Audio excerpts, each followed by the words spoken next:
తమిళంలో విజయవంతమైన అక్కా తంగై చిత్రం ఆధారంగా రూపుదిద్దుకున్న సినిమా అక్కా చెల్లెలు.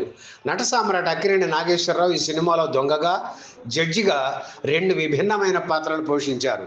అక్కగా షావుకారి జానకి, చెల్లెలుగా విజయ నిర్మల నటించారు. అక్కినేని తమ్ముడిగా హీరో కృష్ణ నటించారు. తన అన్నయ్యని రక్షించాలని తప్పించే లాయర్ పాత్ర ఆయనది. ప్రధానంగా మూడు పాత్రలు అక్క, బావ, చెల్లెలు చుట్టూ తిరిగే కథ ఇది. జగపతి రాజేంద్ర ప్రసాద్ సమర్పణలో ఆయన సోదరుడు కృష్ణప్రసాద్ నిర్మించిన సినిమా అక్కా చెల్లెలు. సంజీవి దర్శకత్వం వహించారు. ఈ సినిమా పేరు చెప్పగానే గుర్తుకు వచ్చే పాట పాండవులు పాండవులు తుమ్మెద. అక్కినేని, షావుకారు జానకీలపై చిత్రీకరించారు.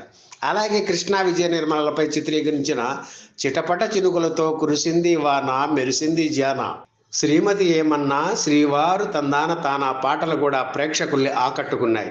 1970 జనవరి 1న విడుదలైన అక్కా చెల్లెలు చిత్రం ఆర్థిక విజయం సాధించింది.